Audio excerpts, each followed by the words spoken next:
Yep. You gotta get some rosy cheeks going for the camera. Ow now, brown cow. Unique New York. Yep. What's up, everybody? Welcome to episode 91 of the Live Beyond Average podcast. Here again with my co-host, Dustin Luebke. And we were just sitting here for the last hour, I think, just talking. We probably should just turn the camera on because we were planning on doing a podcast today, but we weren't really sure on a specific one subject topic. Yeah, had a bunch of little ones flowing through our heads, and we're like, we could talk on that. We could talk on that. I know. And so today, that's kind of what we're going to do. We decided we don't need to necessarily have just one thing to speak on, that we might flow around and jump around a lot of different things today and have some fun. That's the cool thing about having complete creative control on this. Yeah. Is we'll just cut it up and chop it up. And yeah, we were starting this kind of time of year. Yeah. We're in early October, rolling into, what are we at right now, the 7th, 8th of October. Today. And so it's kind of that time of year around South Dakota where deer start, it's getting cooler. We're supposed to get freezing temps, first frost this week, later on this week, which is exciting. Kill them mosquitoes. Yes. Kill them flies. Yep. They've been bad this year. They're really annoying. Really annoying. Yeah. So, yeah, and those cooler temperatures definitely kicks those deer into moving around a little bit more, gets those bucks a little bit pre-ruddy. Dude, we need it to. At least where I'm hunting. It's been so slow. Yeah. It has been so tremendously slow. A lot of guys are saying, they're getting a lot of pictures of does, still does and fawns, not a lot of bucks still. Yeah. Or if they are bucks, they're getting the same ones. They're kind of found their core area. Man, and typically where I hunt, we've been hunting for several years, man, it was like, we have so many bucks. You always see the same ones, and there's a ton of them. And you always kind of have a target buck, and this year's just been the complete opposite. I'm like, where are the deer at? Where are my good bucks at? You're not moving in your normal spots. What the heck? Yeah. So at this point, I'm kind of like, I just want to fast forward a couple weeks and get to some different time of the year. Yes. And hope we get some more movement, man. And I definitely think the weather pattern moving in this week, I hope, helps push that in a little bit. Yeah, we also got, this weekend is the resident public land pheasant opener. Yeah, that's right. So you going out? I usually take the girls out. Awesome. So we'll see how many of them want to go out. Yeah, might just be Natalie, might just be Gretchen, we'll see. Might be Sammy. Yep. Who knows? I usually end up carrying one on my shoulders after they get sick of walking through the weeds. 400 yards and we're carrying. Yeah. So just get the dog out, exercise her a little bit. For sure. With that, that's going to start getting those deer pushed out of, or moved around the public areas. And then the following, that only runs, I think that's like a 3 or 4 days that you can hunt. Okay. The public, it's not real long. And then that following weekend is the regular pheasant opener, which is the 19th. Already. Yeah. Wow. And that's when you start noticing deer start moving around. They start getting bumped. You got tons of people driving around, tons of one of the busiest weekends in South Dakota. Oh, just awful.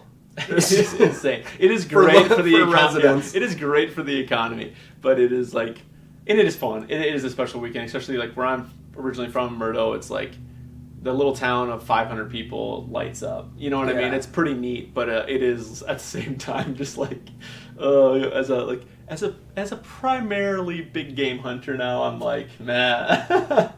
But it is very cool. It's a neat thing. There's a lot of families that do a lot of tradition stuff. It's huge. All the kids will come out, and it's hot. It's not usually, you don't have to worry about people getting cold. Yep. You worry about wet feet and water. Yep.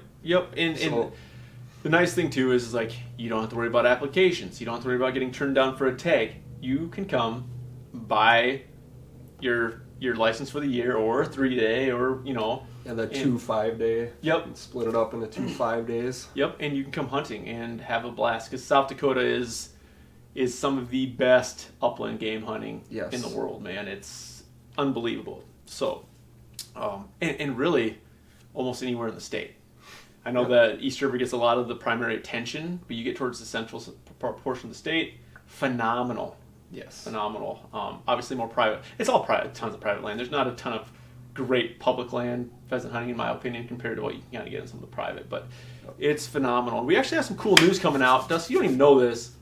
We have some cool news coming out here regarding upland game hunting and run to gun and seeker. It's coming quick. We're going to drop it, I think, maybe this week, next week. Give some people an opportunity to maybe experience top-notch South Dakota hunting for a few days. Kind of excited. I didn't even tell you about this yet. Nope. Well, maybe some of our listeners will get a little prelude, but it's going to be awesome. So stay tuned on that, because it's going to be...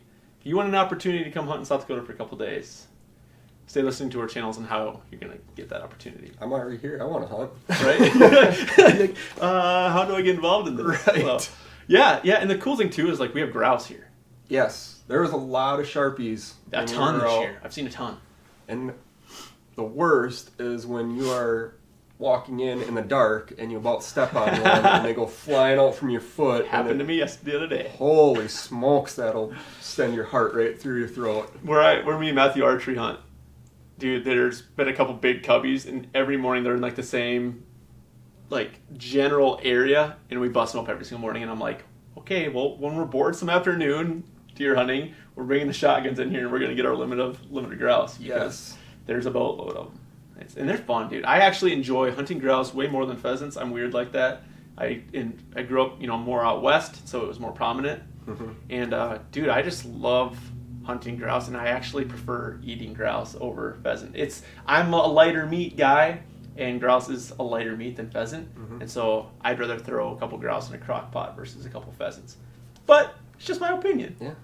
You're like, nah, dude. No. You're a pheasant guy, though. Yes. I know you are. I know I don't get it.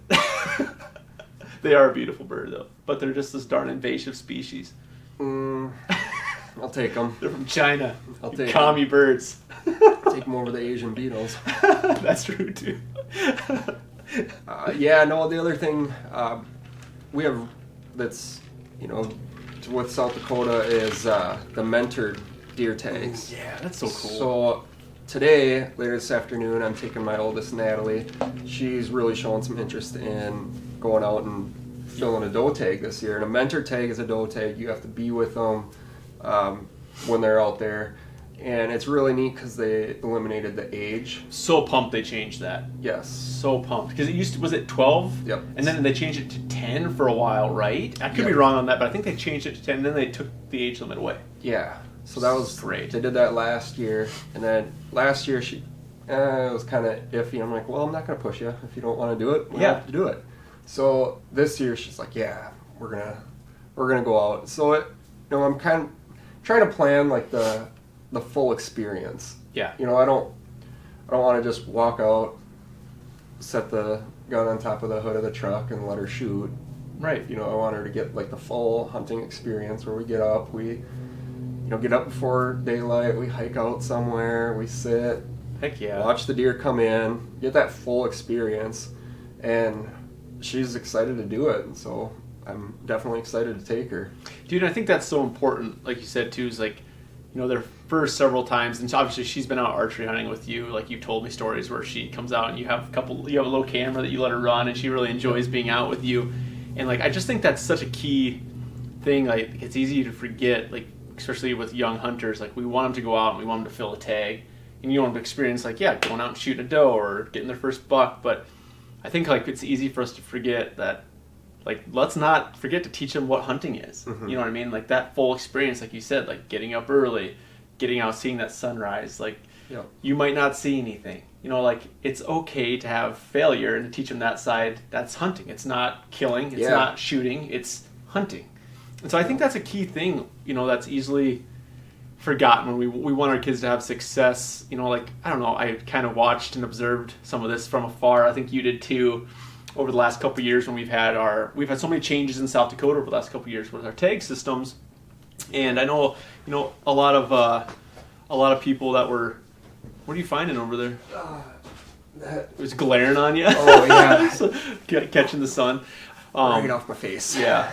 So, like, we witnessed this as an arguing point. Like, people want their tag. They don't want to wait as long applying, getting preference points to their tags, or they use, well, my kids started applying, when they're 14 and they've applied for 2 years and they haven't gotten their tag yet, or they haven't filled the tag, and they're going to get discouraged and quit. Like, that's great, but in my opinion, and it's just my opinion, everybody can have their own, but I think that's totally the opposite of just life. Like, we're not entitled to anything. We're not entitled to success.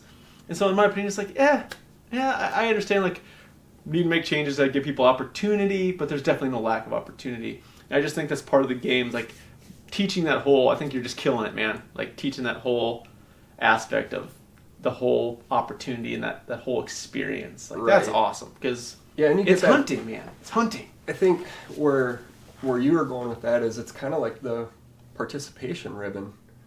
You want those, 100%. Like, oh, they have to kill something. Well, no. There's years where we don't fill tags.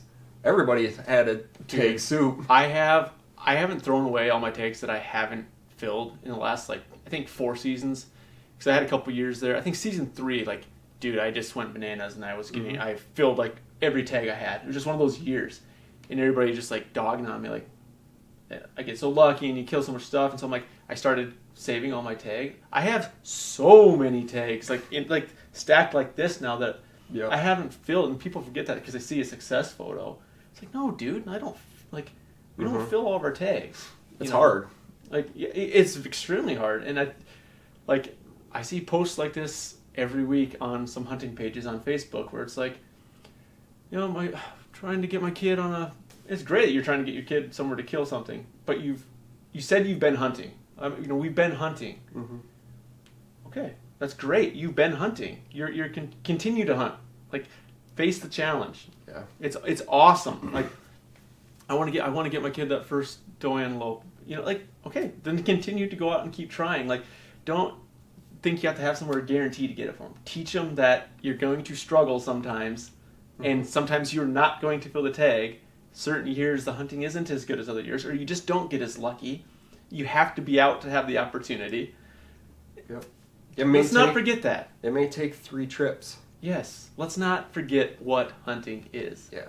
Just my opinion. Yeah. You know what I mean? But it's just forgotten. I get it as parents. It hurts when our kids fail, or when they don't succeed, or when they don't get an opportunity that we want them to have, or to have a memory that we've embellished in our own minds of what we want to happen for them. Right. Because I think that's what it is. I don't think it's so much the kid necessarily. It's us, man. It's the parents that we're putting that pressure on it. We're the ones envisioning what the memory should be like. The memory doesn't have to be a dead antelope or a dead deer. Yeah. Make it the full experience. When I took Natalie out archery hunting with me, we had the video camera set up, just the handy cam on the tree arm, and she loved it. She watched this squirrel for, I bet, half an hour with the video camera. Go for it. And that's what she said. Dad, remember that squirrel? You did this, and then he jumped from this tree, and then there was those wood ducks. And I'm like, yeah, that was, she just rattled all that stuff off. I'm like, yeah, that was a cool memory. That's part of the nature, part of the thing that I like about being out there is you see everything. It's not just focused in on one thing. You're out and kind of taking it all in. Yeah, it's huge, man. We can make huge impressions on kids, and I think that the way you approach it in that sense is going to carry through to them on how they approach it. You know what I mean? Their attitude towards it and their thought process on it. Yeah, and you don't want to push them so hard that you push them away. Yeah. Or you make them nervous that they're going to make a mistake. Yep. It's just a learning experience. So, that's neat for the mentor stuff, and then it is.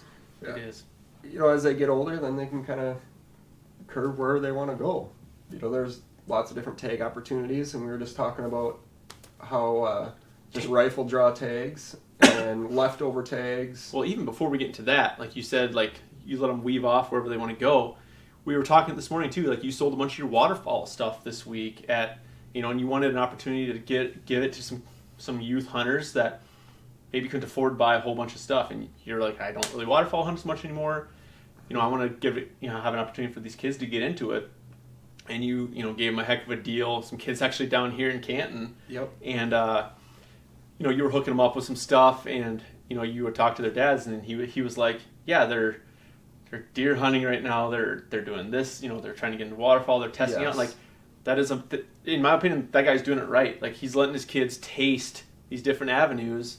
Like, yeah, maybe their passion lies in waterfowl hunting, and maybe they don't deer hunt every year. Maybe they snag a random tag just to go out and fill a deer tag, and or maybe they fall in love with pheasant hunting, and that's what they do. Maybe they fall in love with trapping. Like, how do you know you don't like it until you get to taste it? And right. So it's like you said, like, let them taste all those different avenues of what outdoors and hunting is. It's not just hardcore backcountry elk hunting or mule deer spot and stock hunting. Like, there's so many different avenues of what I or you or her or him consider hunting and fun, Yep. And it's like, dude, I think we get caught up in our own little avenues of what hunting is. Like, I do it too. Like, what hunting to me is definitely not what a lot of hunting is. Deer hunting is to other guys around. Yeah. But doesn't mean it's not hunting. You know what I mean? So it's like it's easy for us to get caught up in our own little world of what it is. But dude, awesome that giving her an opportunity to go out and taste different things. Yeah, we'll give it a shot. It's awesome. And my second, Gretchen, she has no interest in shooting a deer. None. Yep. Nope. But she loves shooting the 22. Like, so she's a shooter. She's a shooter, but she likes to shoot paper instead of harvesting animals. Might be into shooting sports, like, big time. Yeah. Well, so we got him the bowl this year, the youth bowl, and Natalie's a lot like I am. Like, she wants instant results. Like, I want to be good at this, and I'm gonna fling a bunch of arrows. Yep. Where Gretchen, she's super methodical, and she's zipping them. She's shooting better. It's pretty neat to see, because it's frustrating the older ones so bad. Like, it's amazing. Oh, yeah, it's just frustrating her. Yeah. And she's zipping them right in there. And so she likes doing the target stuff. I'm like, hey, that's cool. Yep. Do it as long as you want to do it. And when you want to go ride bikes, go ride bikes. Oh, exactly. Me and my sister were the same way growing up, though. Like, my dad had us out shooting and hunting nonstop. Well, my sister could outshoot me shooting trap, shooting rifle, target, and it pissed me off. But she didn't have much of a passion shooting it. You know what I mean? Right. Like, but she could shoot, man. Like, but I couldn't hit the broadside of a barn. I could go out and I could hunt okay. Right. You know what I mean? So it's just funny. And the other neat thing now is trap shooting in high school. It's the fastest growing sport in the nation right now, but it's really popular in the Midwest. Yeah. And that's really cool that kids actually get to experience that. And it's just another sport where, it's just you against the clay pigeon. So it's not, it's a team. It's still a team sport. Yep. You're scoring as a team and stuff. But it's just neat because it kind of goes with that outdoors. It's kind of like track. Like, yeah. It's that individual basis, but you still have team points. Like, it's kind of cool. It's pretty dang cool. Except you don't get to shoot a shotgun. Except you don't get to shoot a shotgun. Dude, speaking on that, like, I went to college. One of my really good buddies, Foster Bartholow, and his brother are some of the top shooters in the country, in the world. Like, they Foster won Worlds 1 year on doubles. Like, unbelievable. Like, they shoot phenomenal. And but they do a ton of stuff. Like, I think you can find them. I think they're Bartholow Brothers on social. They have, I think, a social account. But they do a ton of stuff for youth shooters, trap shooting, skeet shooting, mainly trap. But they put on some events at no cost for kids every year. They have a big one coming up, I think, in Pierre this year. Mitchell or Pierre, I can't remember, maybe both. But yeah, like, I think last year they had like 260 kids there. Like, didn't charge them a dime. Like, they're just good dudes, and they are talented as y'all get out. Young guys relate. They're just good stand-up guys, man. So it's like, yeah, if you have a kid that's into shooting sports, definitely look them up, because or contact me and I can hook you up with them, because they're stand-up dudes, and they are some of the top talents. If you want to get some tips, tactics, and some training, they're the guys to go to for sure. About halfway through pheasant season, I could probably give them a call. Right when I think I get it all. So I've done some pheasant hunts and some goose hunts with him, and even like gone out shooting doves. We used to do it in college all the time, and we go out shoot doves, and I'm like, you know what dove hunting is. Yep. Like, you're blasting away, you're putting in more holes in the sky than in doves, and that guy, he could just most amazing shots. You have dove falling over you, like, what in the world? But it's like dove hunting is like the same as shooting skeet. Yeah. It is like you have fast flying, crazy angles, and he, unbelievable. He posts up. He'll throw a GoPro on his shotgun once in a while or something, and he'll post up like a couple like of his crazy shots he gets on doves and stuff, and it's just like, what? Like, unbelievable. Pretty cool. Yeah, pretty cool stuff. I go every year with a group of guys, and I love it. It's one of those things where you'll get 2 or 3, and then you'll go through the whole rest of the box of shells without like, all right. Like, oh man, I thought I had it down. I thought I had the timing down. That's super funny, dude. We went up duck hunting. I hadn't duck hunted in several years, and we went to Devil's Lake with my buddy Tanner and Calvin, and went up there, and I hadn't even shot my shotgun in a couple years. And first little group came in, and I was like, boom, boom, got a quick double, and I'm like, oh yeah, I'm like, dude, I'm a shooter, man. I'm a gamer. I got this. Next, like two rings came in, shooting. They drop a couple. You get one over there. I'm like, no, none came over here. Oh, I thought I heard you shoot. Like, oh, that must have been Calvin. Like, missed my next like 6 shots. Yeah. Oh, it's funny, dude. Like, and that's part of the fun too, when you can totally kind of rib each other. And totally. When you're walking out pheasant hunting and one gets up right in front of somebody and they empty their gun and everybody else is kind of looking at them like, really? Yep. and then you end up one short of your limit at the end of the day. Like, hey, you remember that one that got right in front of you? That's a great time. Great part of those sports. It's so much different than deer hunting and big game hunting. That is totally what makes it like a different style of fun. Right. And you forget about that as like a primary big game hunter. I go out like upland game hunting like once a year just to do it. And every time I get done, I'm like, why don't I do this more? Mm-hmm. Like, it's just like relaxing and fun and like not carefree because you're obviously out there caring and being safe, but it's just like, it's uplifting. Just, it's neat. It's neat. Especially when you do it with like a group of people, Yep. You know, guys and gals, you get out there and you can pretty much talk the whole time you're doing it. You know, you have conversations. You can get to the end of the field and you talk and hang out, drink a Gatorade. Yeah. You don't have to be in a rush. Yep. You don't have to have your eyes peeled for an animal coming out of the brush a half mile away. You don't have to get up early. You don't start till 10 o'clock in the morning. I am jealous about that. Like because during pheasant season, I'm usually still getting up and going deer hunting, and I get up, my pickup starts at 5 a.m., and I'm like, look at all the pickups at Dad's hotel, and I'm like, all these guys aren't getting up for 3 more hours. Yep. And then they're going to sit around for 2 hours and eat breakfast and have coffee. I'm like, all right, well, see you later. Yep. Oh, I am jealous of that because that is cool. Yeah. So that's coming up. Like I said, a week and a half. Yeah. The 19th, and it's gonna be hectic for those first. Usually, those first like 3 weekends are really busy. Yeah. With a lot of out of state hunters come in for that opener. That early when it's nice. Insane, dude. When it's nice out, when the temps are a little bit warmer, you get a lot of people through, and then it kind of weans off through the season. Yeah. And then I personally love December. I love late season. A lot of guys do. We have guys who come into the hotel, Dad's hotel, in December, and they stay for like 7-10 days. Yeah. Yep, that's my... They don't even come till then. They're like, yeah, we skip all the early rush. Yeah. No, I would...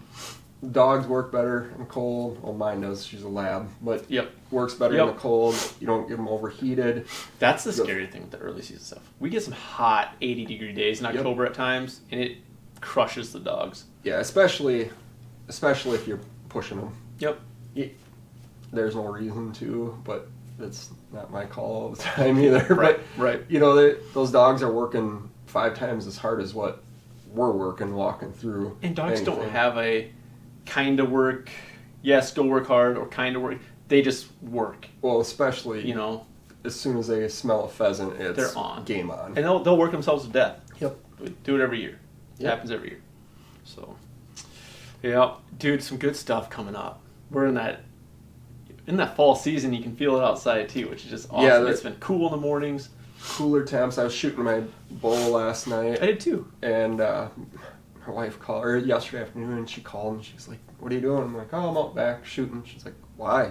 You already got your deer. Filled your tag. I'm like, because it's nice out. Yeah, it is. It's been so humid, so crummy out all summer long. I know. And yesterday was perfect. A few mosquitoes, but those should be gone. A couple more days, dude. Yep. But no, it's nice to get out and shoot, nice to get outside and do stuff. You can start smelling that fall. Yeah, it's just a good feeling. I mowed the front yards yesterday, and like really quick, I grabbed my bow and I shot 9 arrows quick. Just maybe it was 9 or 12, but it was just like perfect. Just lobbed 12 arrows at 40 yards just to make sure I was staying in check, because some of us haven't filled their deer tags yet. Dustin, I haven't filled my deer tag yet. I haven't even seen anything. I still got an I East haven't River. seen anything. I got an East River archery That's tag. right. I forgot about that. You doubled up this year. Got both. Yeah, so we'll see. It's kind of hard. When you drop your antlers and your cape off at the taxidermist, and then you go drop your meat off at the locker, and you're like, oh, there's ching, ching, ching. Money starts adding up, and you're like, that's... Yeah. All right, my seasons are getting expensive already. Yeah, they are. I gotta go pick up my elk meat. You just said that, and I'm like, oh, gotta go pick that up. I forgot about it. Sounds good. I'm excited. If you need somewhere to store it, I might put it in my freezer. I don't trust you. Nope. I would definitely. Oh, it's so good. Yep. I'm so excited. I would dad tax that. Tax it. Yep. Housing tax of gonna keep some. Yep. Good, dude. Yeah, this time of year October is probably my favorite. I love fall, but when those leaves start changing in that crisp air, you throw that hooded sweatshirt on, and that's kind of the kickoff to all the real good part of the seasons. September gets a lot of creds because it's the kickoff of fall, and elk hunting is awesome. But October truly is, like, if you stop and think about it, October truly is like fall. Because you still have some nice afternoons, but the mornings are chilly, the evenings are chilly. It is the true definition of fall. And I think I always forget that because I get so jacked up for September because you actually get to start hunting. But September, half the days still suck. It's so dang hot and humid. It's not as fun as October. Yeah, October's awesome. Once the leaves start changing and when the leaves start dropping and you can see, when you're sitting in your tree stand and it's early season, you're like, oh, this is cool. I got my shooting lane here, my shooting lane here. And, if you're lucky enough to sit over like a cut cornfield or something, you can see that. But then once those leaves start dropping, you can see a little bit farther. Everything opens up. And then that's what gets the blood racing a little bit. And then as soon as that pre-rut starts, where those deer start bumping does around and start moving and getting antsy, then that's the should be the ramp up for all the hunters. Yep, for sure. It's exciting, man. Exciting times. So much to do in the next 6-7 weeks. Lots of tags left. Kind of a lot of tags. Not compared to past years, not so many, but enough to be busy. Yeah, I was on vacation this whole week. And I think my wife's ready for me to go back to work because my plan was to hunt, and I filled my tag, and she's like, oh, what are you doing today? I'm like, oh, just stuff around the house. Nothing. Rolls her eyes at me. As she goes to work. Yep. That's hilarious, dude. But yeah, what do you do when you fill your tag in your first 2 days of hunting? Yeah, I've never done that. Yeah. Ever. I mean. Doesn't happen often. No. Not archery hunting. Nope. Not archery hunting, that's for sure. Cool, man. You got anything else you want to talk about today? We just rambled, and I kind of liked it. It was fun. It was just carefree chat, Yeah, we got a couple more of these. A couple other ideas coming up. Maybe more towards November. Start talking a little bit of rut activity and do a little deer. We'll end of October do a little pre-rifle podcast probably.